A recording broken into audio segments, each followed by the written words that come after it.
Okay, so we're going to get started in just a second, but I wanted to do a little bookkeeping, a little official calendar keeping.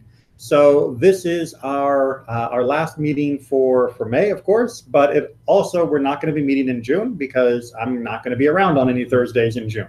So our next class is going to be July 5th, which is the first Thursday in the month of July.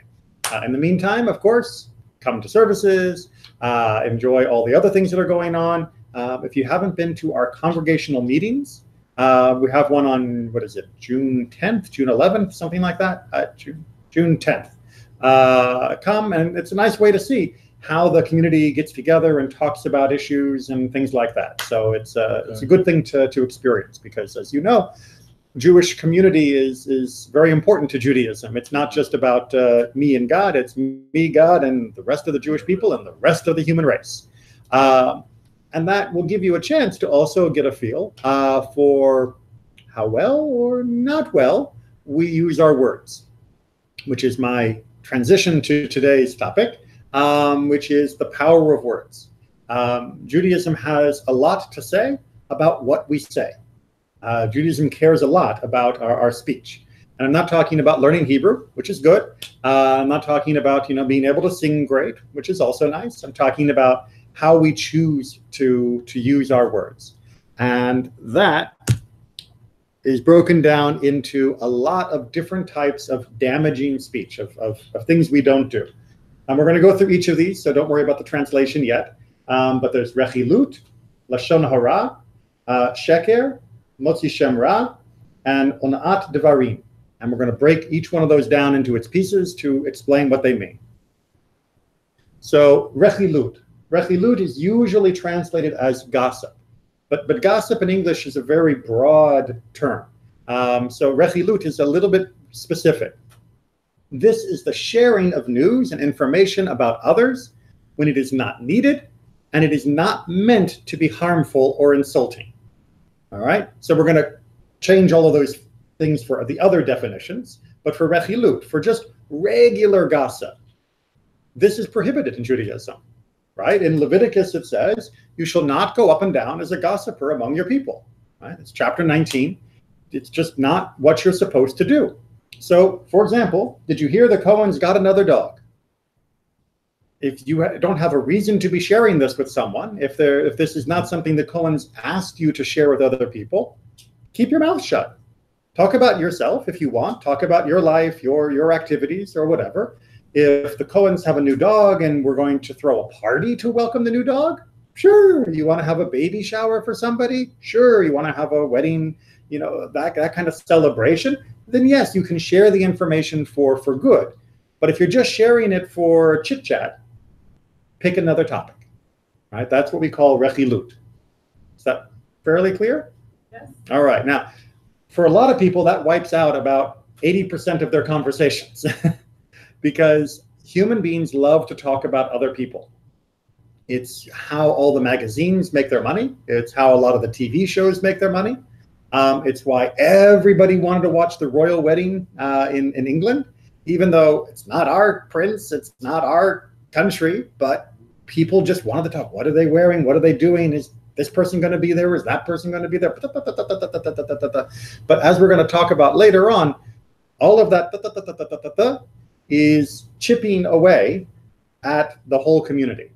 And each little chip matters. But we'll come back to the reasons why all of this is prohibited once we understand what is actually forbidden. So rechilut, just basic gossip where it's not meant to be harmful and it's not meant to be insulting. That is still forbidden. Even if you didn't mean anything mean by it, even if you weren't trying to be nasty, it's still not allowed. Okay? Okay. Lashon hara. This is the phrase that gets used a lot to cover gossip in general. But lashon hara is specific, right? Lashon hara is saying something negative but true about a person while not seriously trying to correct or improve the situation, right? So let's say, for example, that I saw Mr. Cohen drinking a lot last night at the bar, and I see Mr. Cohen going to the bar every night. and I think Mr. Cohen has a drinking problem. And so I go and tell Mr. Smith, yeah, you know, I saw Mr. Cohen at the bar again last night. Okay, it's true, right? I saw it with my own eyes. It's absolutely true. But I'm not saying it to help Mr. Cohen.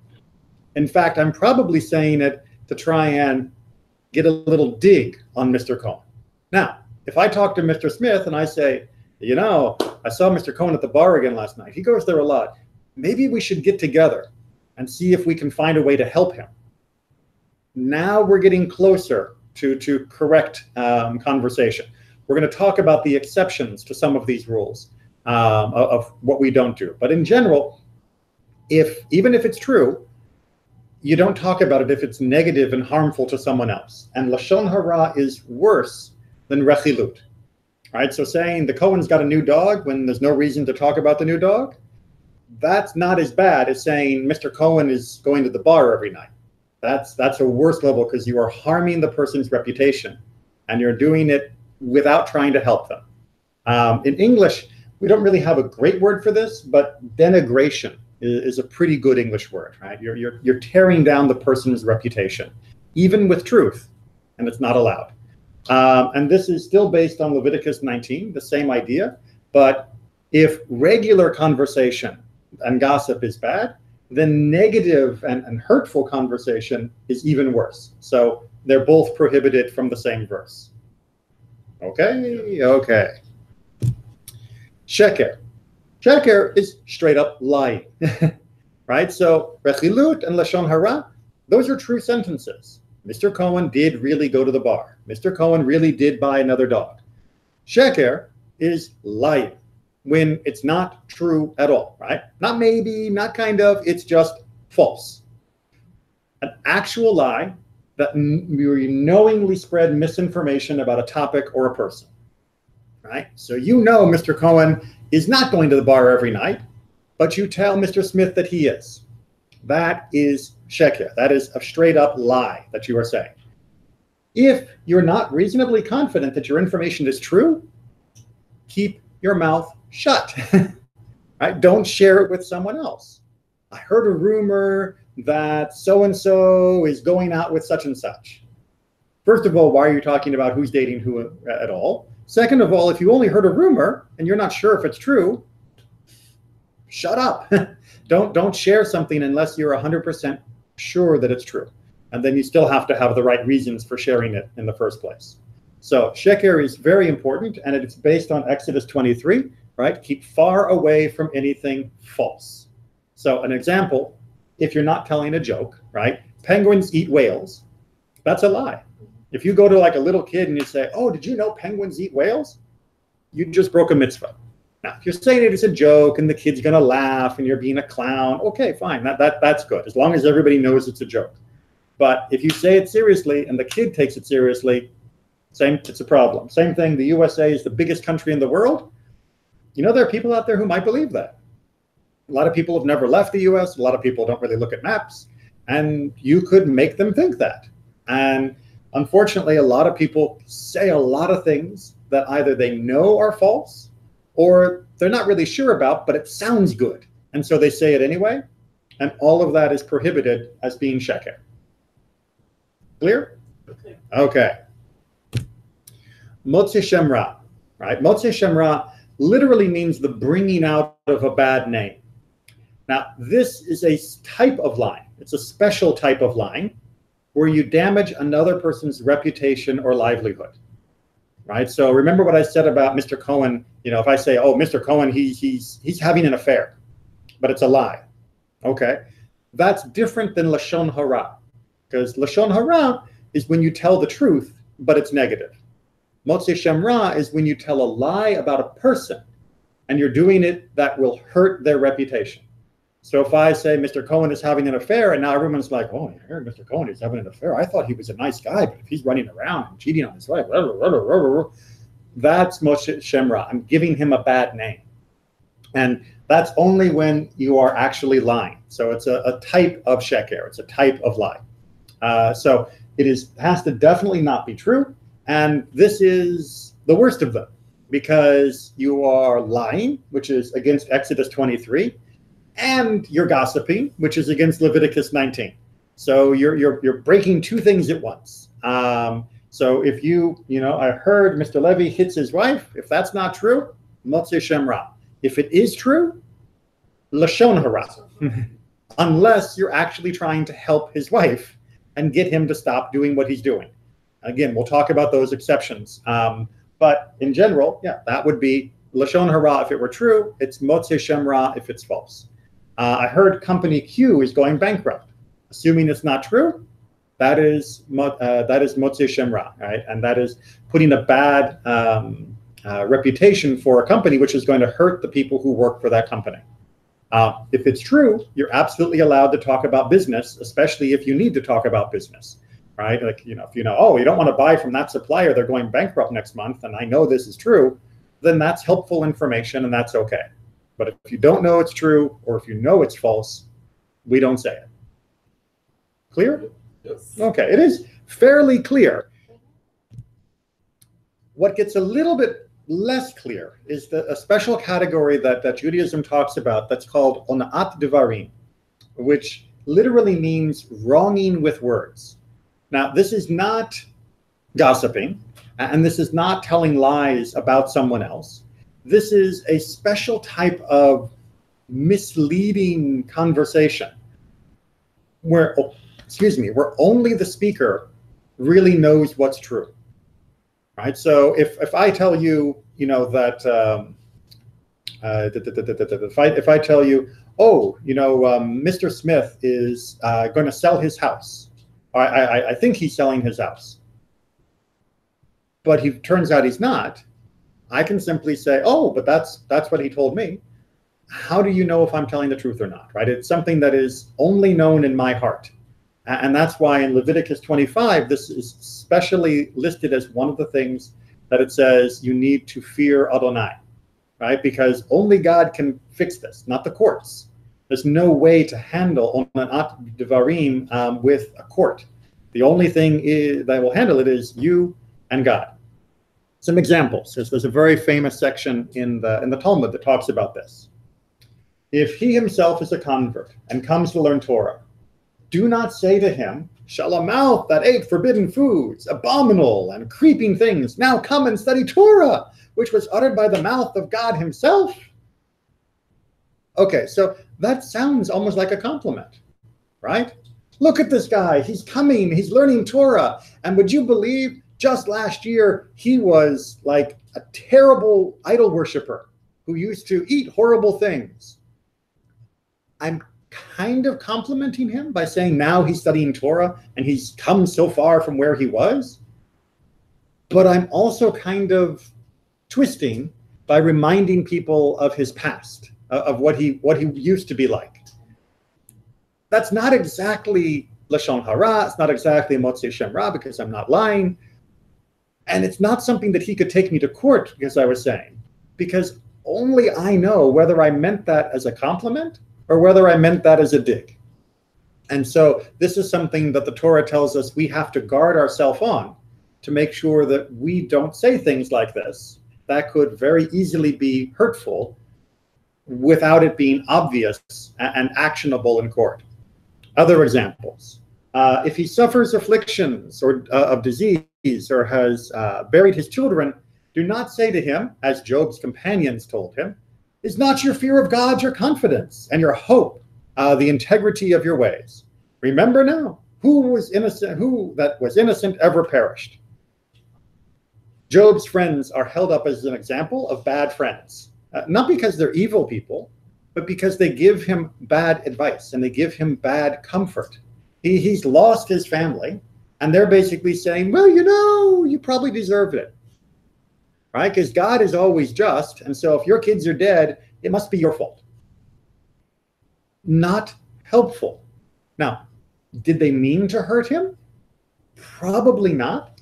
They probably thought that by giving him confidence that God was always just and everything always was for the right reasons, that would make him feel like his suffering was part of God's plan, and that would feel better. But what they actually said was like a knife in his heart, right? To tell somebody who's just buried all of his children that, well, you know, if you were innocent, they wouldn't have died. It's just, it must be your fault. That's just such a painful thing to say. But only they know in their heart what they actually meant. Well, only they and God know what they actually meant. So that is not something we would ever say to someone. Another example, if donkey drivers, those are, you know, the people who, well, like we talked about trucking, right? In the old days, you didn't have trucks, you had donkeys. So they would move things from city to city with the donkeys. If the donkey drivers sought grain, you know, they need to feed their donkey from a person, he should not say, go to so-and-so and sell who sells grains, knowing that the person has never sold any. Right? This is the equivalent of if someone comes to you and asks, where's there a gas station around here? And you say, oh yeah, just down that road. Right? But there isn't actually one down the road. That is ona'at devarim. Right? I mean, it could just be I was mistaken and I was trying to be helpful. How do you know? But I know. Right? I know that I was deliberately making you go the wrong way. And again, this is something that there'd be no way to ever prove in a court. Rabbi Yehuda says, one may also not pretend to be interested in a purchase when he has no money. Right? Since this is known only to the heart, and everything known only to the heart is written, and you shall fear your God. So this one is the harder one in the modern world, because the other ones I think we all kind of agree on. But how many people will go shopping in a store and no, I'm never going to buy this new suit. I'm never going to buy that dress. I'm not going to buy a new TV. But I like going and looking. Right? I like to go into Best Buy and play with all the tablets. But I'm not going to buy a new one because I already have one and I don't have enough money to buy a new one. If you go in and you're asking the attendant, so tell me about the new Mac. You know, what's it like? Is it an upgrade? Is it good? Is it worth it? Blah blah blah blah blah. You have a half-hour conversation. You had your fun. You leave.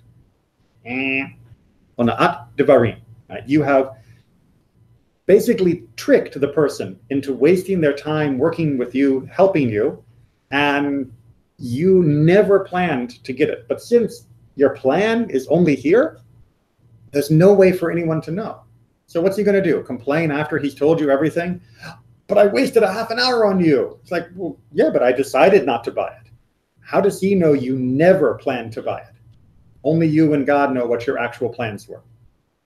So ona'at devarim is something that we really have to constantly be checking ourselves to make sure, am I being 100% fair and honest in my conversation with this person, or am I misleading them? Am I going to wrong them, even though it's not like something that could ever reach the court? Make sense? Okay.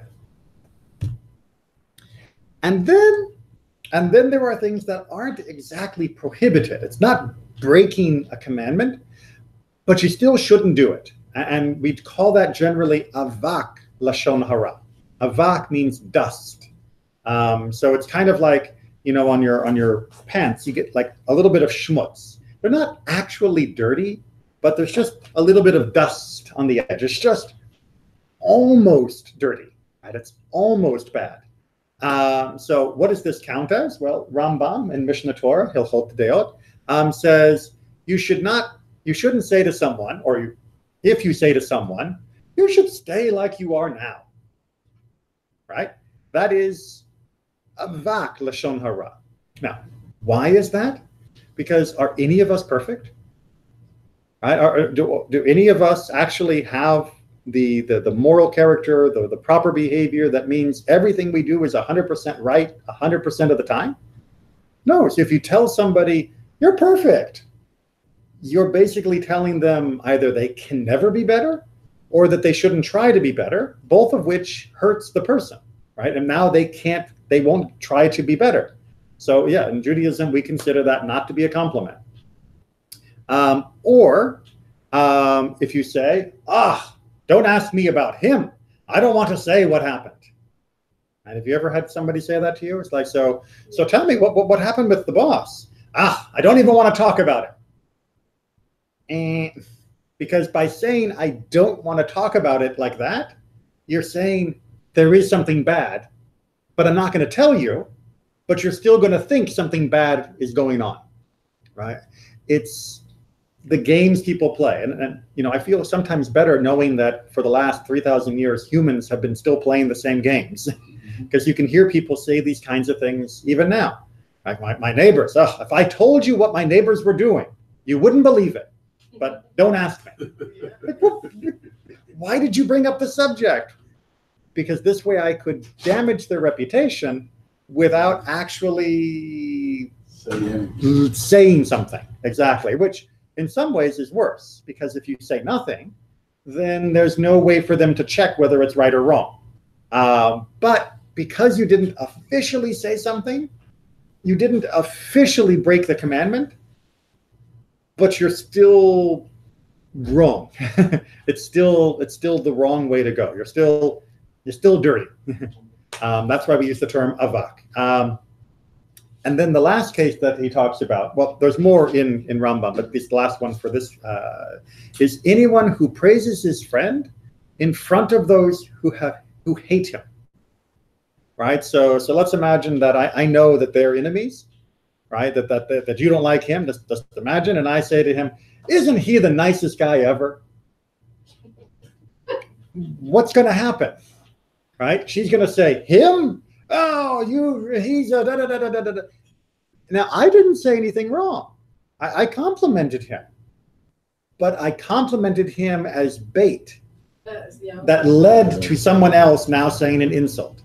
And so even though I didn't get my hands dirty or my tongue dirty, I'm still pulling in negative speech as I'm talking. I'm the match, exactly. So I'm not the bomb, but I am the match. And you have to be aware of this. And this is something that it's not only with regards to our speech, to our lashon, that we have to be careful, but in general in Judaism, we often have to be careful of the consequences of our behavior. And again, as I always say, we'll come back to more of that in a little bit.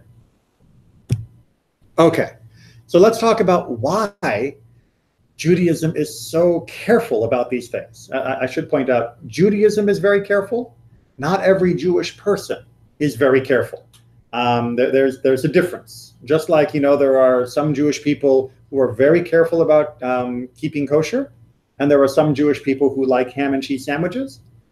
There are some Jewish people that are very careful in their speech, and others who gossip all the time. So not everybody is very careful, but Judaism, Torah, and the teachings of our sages are very, very strong on this topic, as we're going to see.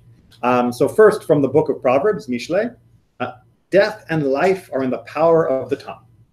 Right? This is as powerful as a weapon. This will give life, and this will kill people by what you say. And they that indulge it shall eat the fruit thereof.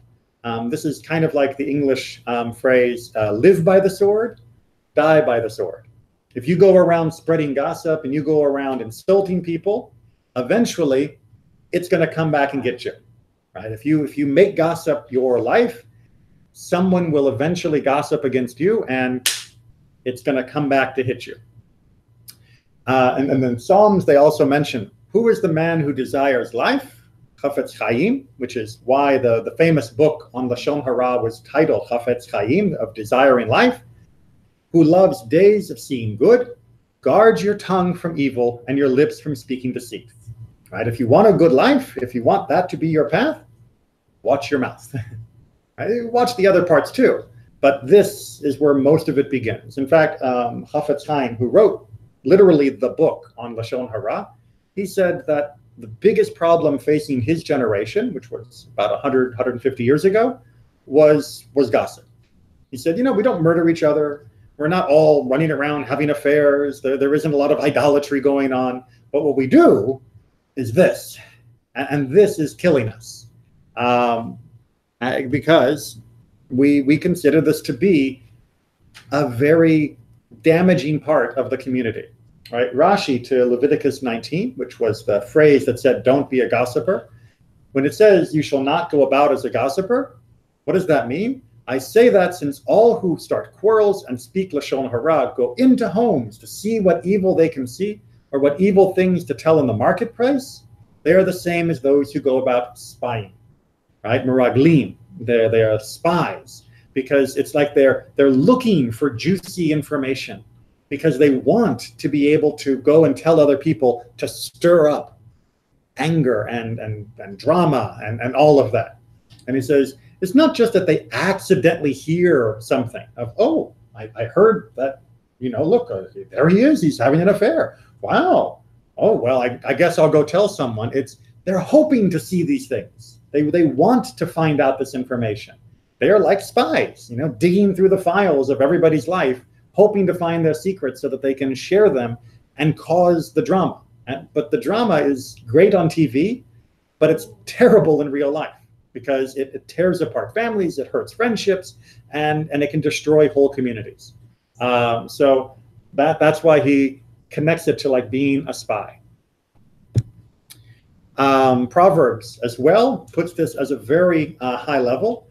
These 6 are hated by the Lord, and the 7th is the abomination of his soul. Like, this is the worst. What are they? Haughty eyes, right? Being arrogant.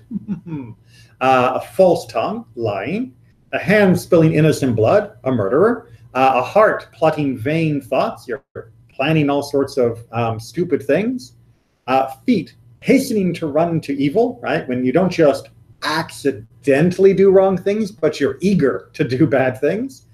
A false witness spouting lies in court, and the inciter of strife among brothers, right? That's the 7th one. Who is the worst of all of these? Not the murderer. The worst person, according to Proverbs, is the person that tries to get other people to fight, that tries to make other people angry at each other. That's the worst. And that is why we prohibit this. Also from Hilchot Tumat Sara'at, this is the laws of Sara'at, the skin condition that is talked about in Leviticus, and also talking about this particular Torah portion, this week's Torah portion of Beha'alotecha. Do you know the story of Miriam and Aaron and Moses, right? So Miriam starts talking about Moses' wife, and all of a sudden God is punishing her. And the story, I go into more detail in this week's Lunch and Learn, the Wednesday class. So check that out on YouTube. But the short version of it is she's talking about his wife, because in her mind, it seems that Moses has stopped being intimate with his wife, with Zipporah. And Miriam thinks that's wrong, right? He needs to be with his wife.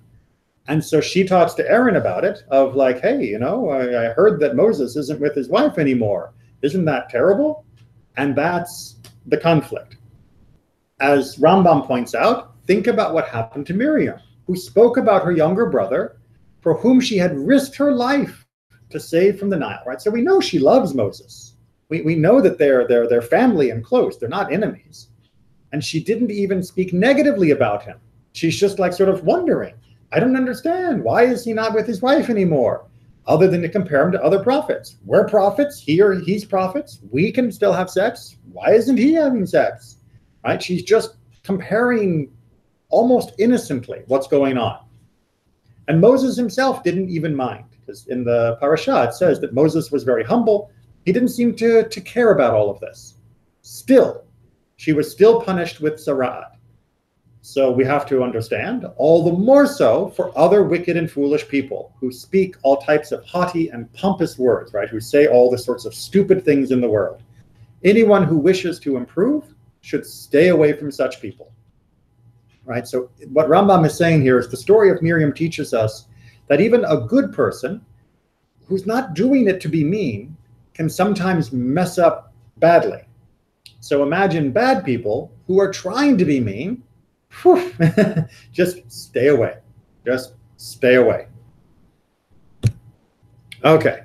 A little bit more, because again, this is a big deal in Judaism. So the rabbi said 3 sins are punished in this world, and the sinner loses his place in the world to come. So if you remember from our discussion of the afterlife, the idea is you will be punished now. Right? Lightning bolt, bus hits you, you lose your job, whatever. God will punish you in this world, and you have no future after death. Right? After death, you're gone. You're done. What are those 3 most terrible sins? idolatry, incest, and bloodshed, right? Worshipping idols, sleeping with your family, other than your spouse, and murdering someone.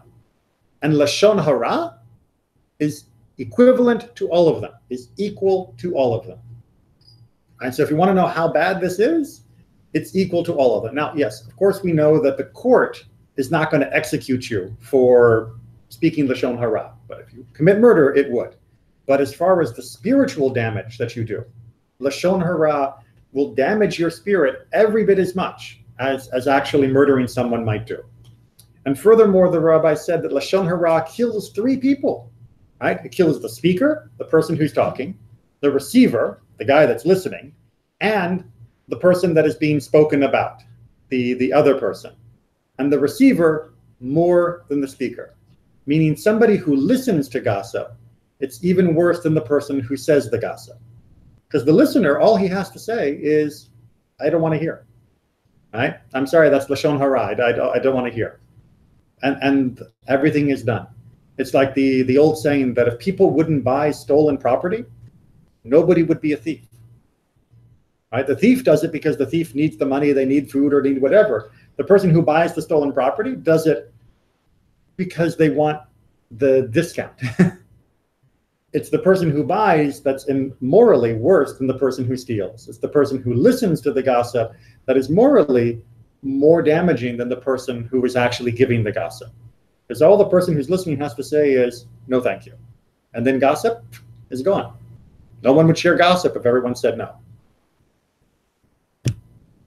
Okay, and coming back to the story that you mentioned before we started, right? What is the tikkun? What is the way to fix Lashon Hara? Right? For most of our transgressions, there's always a way to fix it, right? If I steal something, I give it back and I can pay a penalty. If I damage something, I can pay to fix the damage that I've done, right? If I have done something accidentally, I could do a sacrifice, or nowadays I can do, extra tefillah, I can do tshuva, repent, and take care of it. But how do I fix Lashon Hara, right? If I gossip about you and I spread all these tales about you, and then I say, that was so wrong of me. I'm terrible for doing that. I feel bad. How can I fix it? There is no way to fix it, right? I mean, I can do little things. I can tell some people that what I said, I shouldn't have said, that it wasn't right. But remember, Lashon Hara actually is true. So I can't say I was lying. So how do I pull the words back out of everyone else's minds? That there is no way to do that. The classic story is the story of the feather pillow, right? Where someone was gossiping, and when they went to the rabbi and asked how can they fix it, the rabbi said, go to the top of a hill and shake out a pillow full of feathers. And the person said, okay. And he went to the rabbi, and the rabbi said, good. Now go find every feather. There's no way you're going to find every feather. You can't find everybody who heard the gossip and go tell them, I shouldn't have said that. I shouldn't have said that. I shouldn't have. You're going to find everybody? But what if those people told someone else and now it's spread further?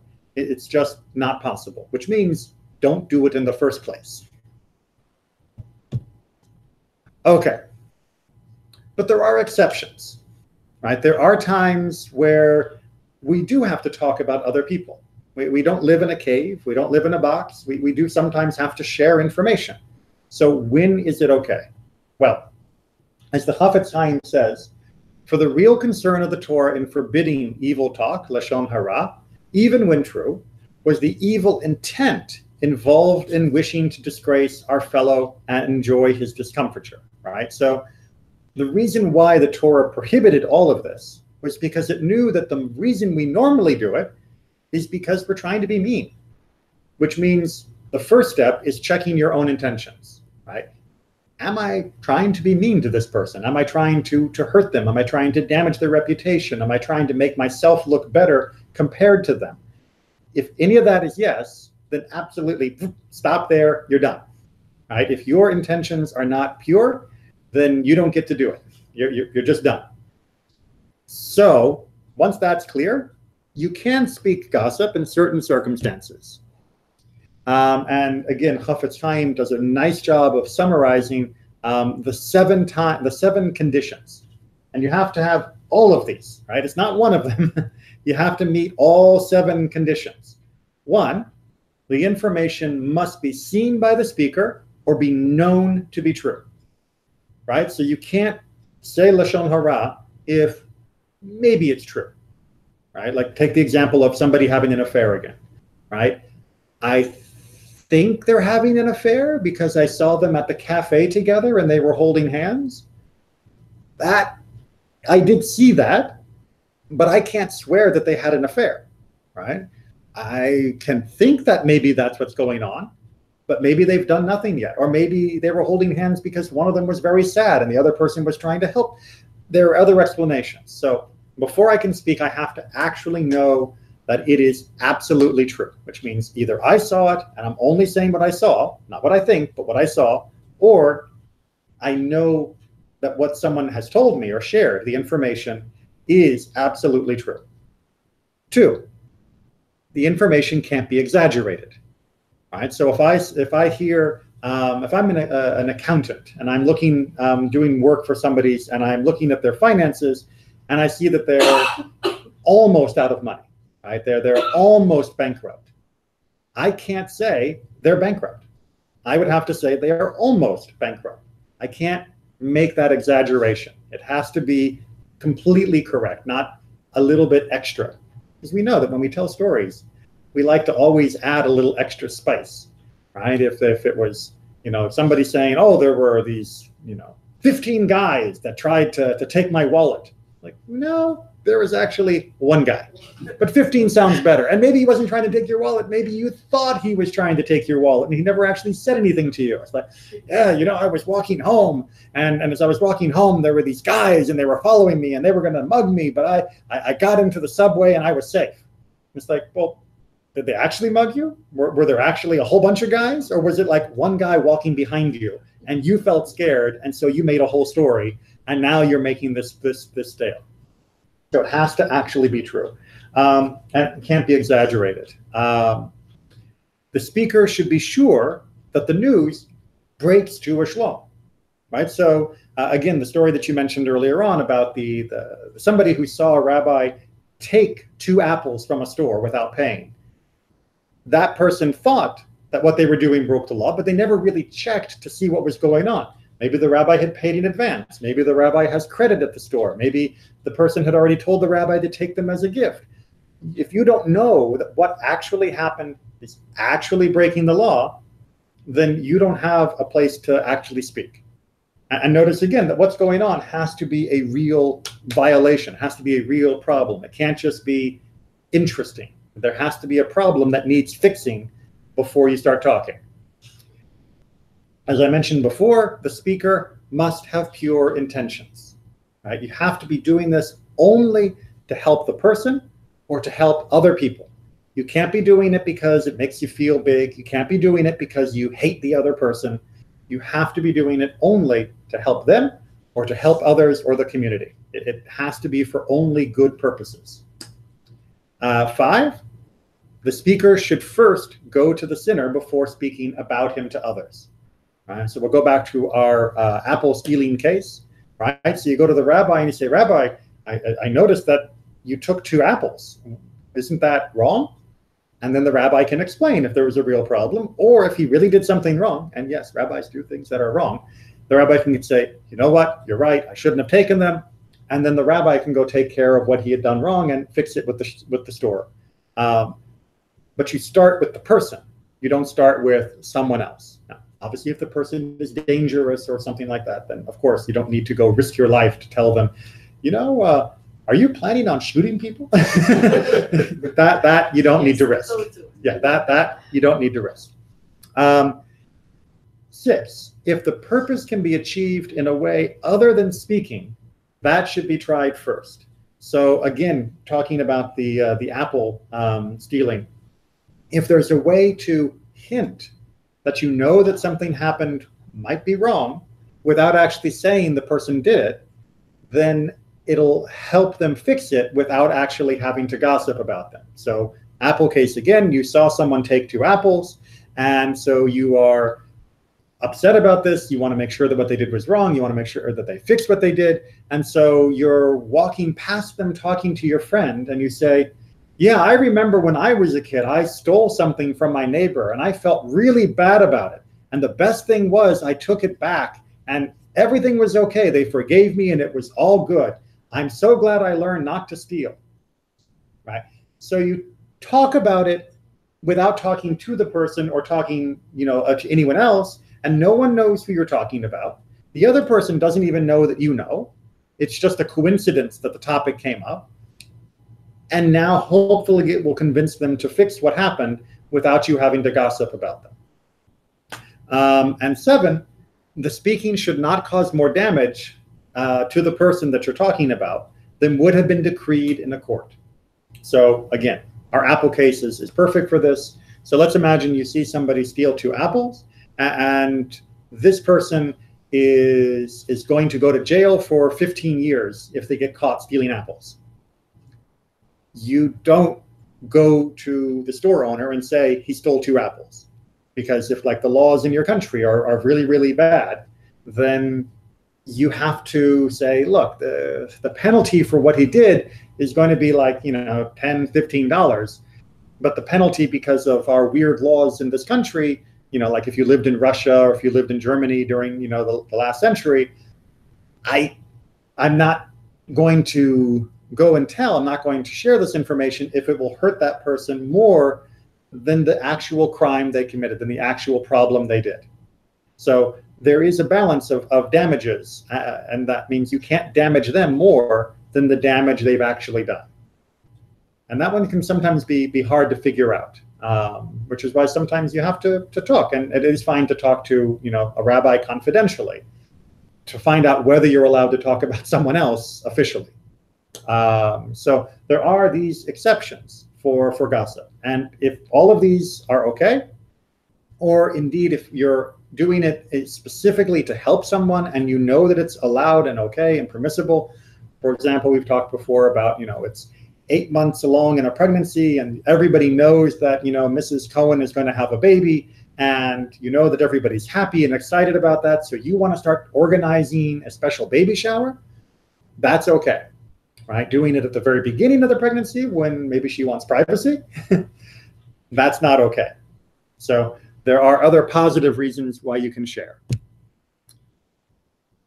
Falsehood, on the other hand, is tricky because in some ways there are exceptions to sheker, or to falsehood, that can happen very commonly.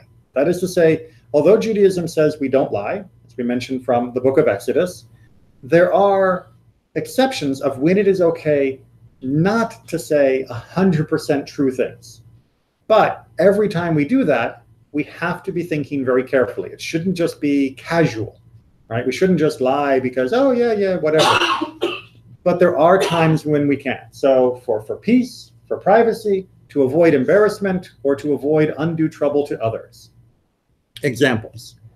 For peace, right? One may lie in order to reconcile husband and wife, friends, siblings, or others who are fighting. Right? So if you've got a husband and wife fighting, and you know that you can give a little lie, oh, you know what? She's really sad that this is happening. Now, you don't 100% know that, but you know that if he thinks she's sad, that it's going to make him more open to stopping the fight. That's okay. But such lies should only be aimed at restoring peace and not giving advantage to anyone in the fight. So you don't lie to make one person win. You lie to get them both to come back together. All right. So for that sake of peace, it is okay to use little lies. And again, we're not talking big stuff here, or we're talking about just enough grease to help slide them back towards peace. Privacy. One may lie to avoid revealing their private life to others, such as when someone asks if you're pregnant, right? If someone says, oh, hey, are you pregnant? It's like, what are you, nosy? How dare you ask me? But am I allowed to say no, even if I am? That's technically a lie. But because it's my own privacy, I am allowed to say no. Right? just to keep people from knowing my personal, my private affairs. If someone says, so how are things going between you and your brother? And maybe you and your brother just had a big fight, but you don't want everybody to know about your big fight. You can say, oh, we're doing fine, right? That's technically shekir, that's technically a lie, but you are allowed to keep other people out of your private affairs, even if it means these little types of lies. Now, does this mean for my privacy if someone says, so, how's the business going? Oh, great, yes, we just have a new deal with Google, and we're going to make $1 million next year. This is not lying to protect your privacy. That's lying to make yourself look big, right? So a little bit of smoothing is okay. Building yourself up or building or tearing someone else down, even if it's in the name of privacy or peace or these other topics, that's not okay. Now, if this sounds complicated, good. Welcome to life. There was a very famous German philosopher called Immanuel Kant, or Kant, depending upon which pronunciation you use. And he had the rule that you should never lie in any circumstances, ever.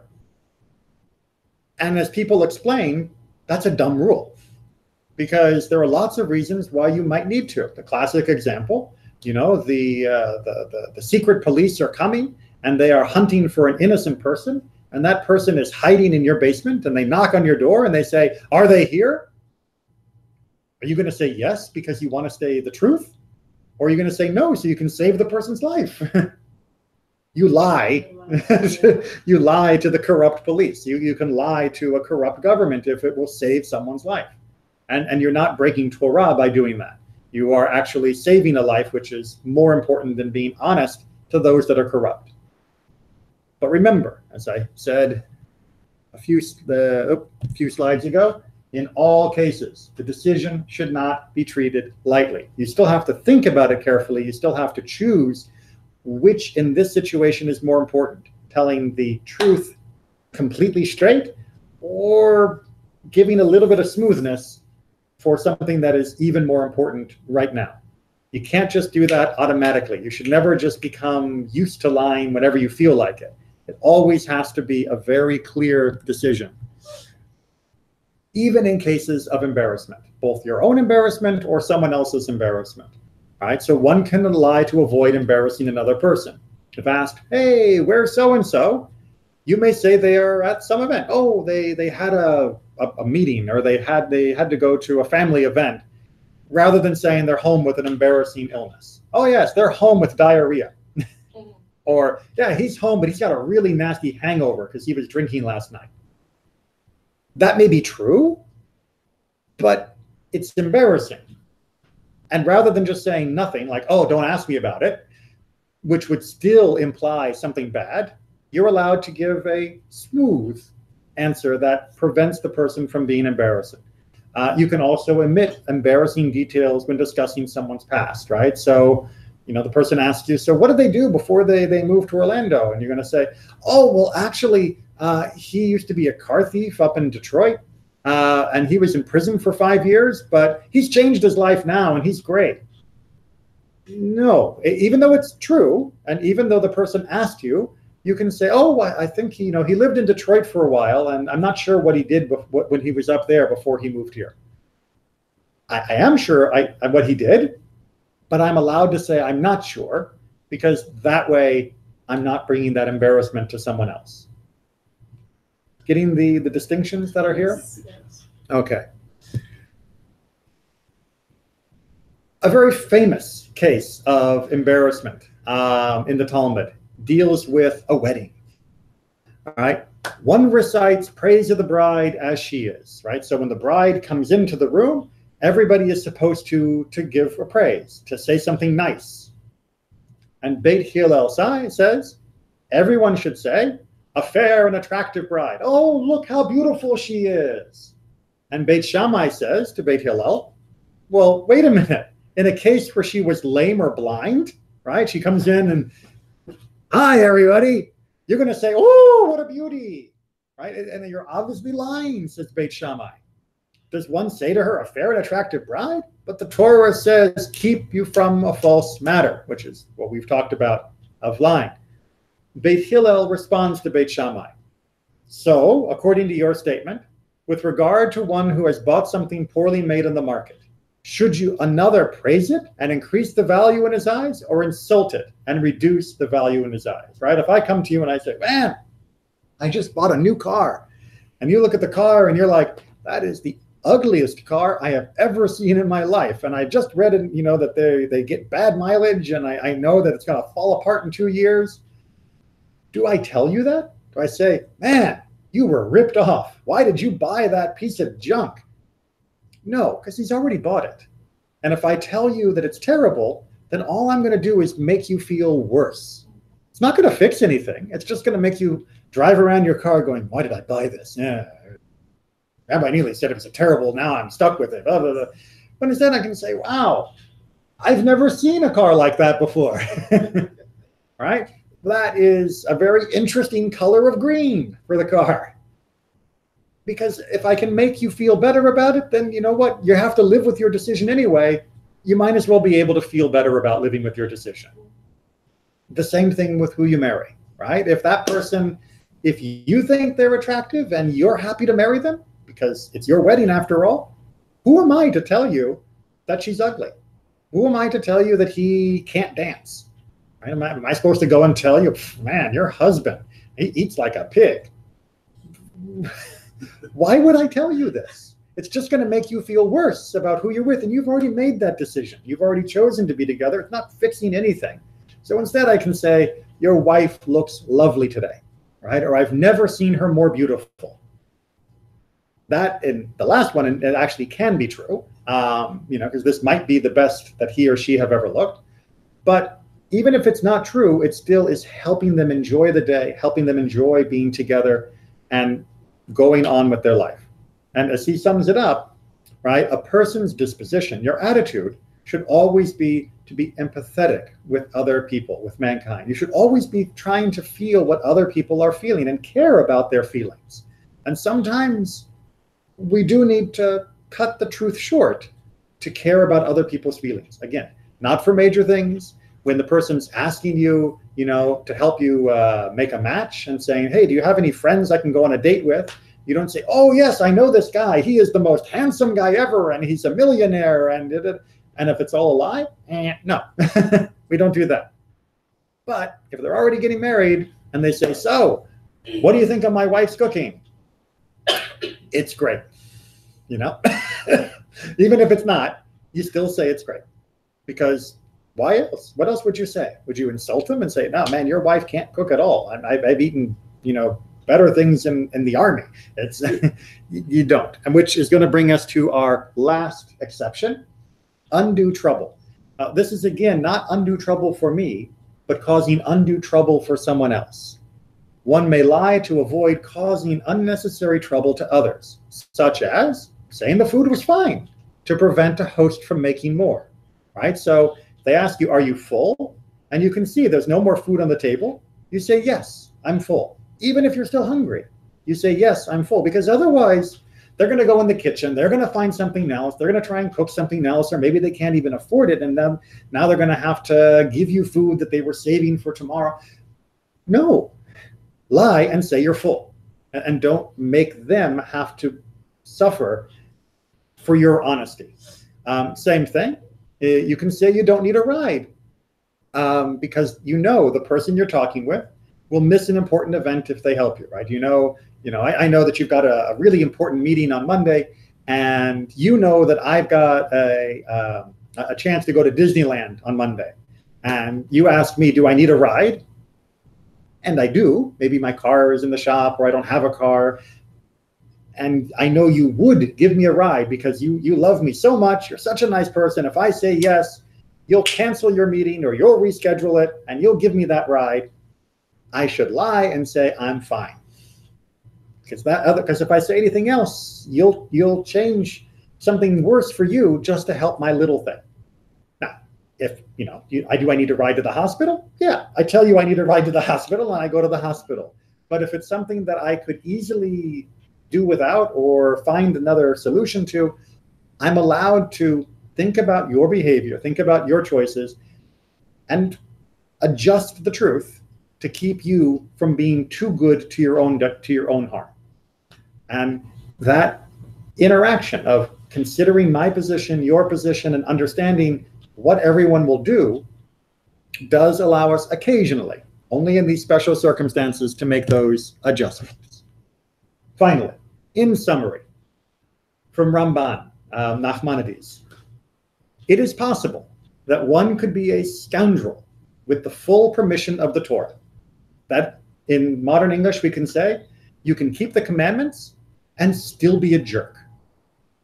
As long as he doesn't violate the specific commandments. He could be drunken. He could be gluttonous. He could be crass and speak all sorts of vile things, but technically not break a commandment, right? So he's drinking only kosher wine and he's eating only kosher food, but the guy is a pig, right?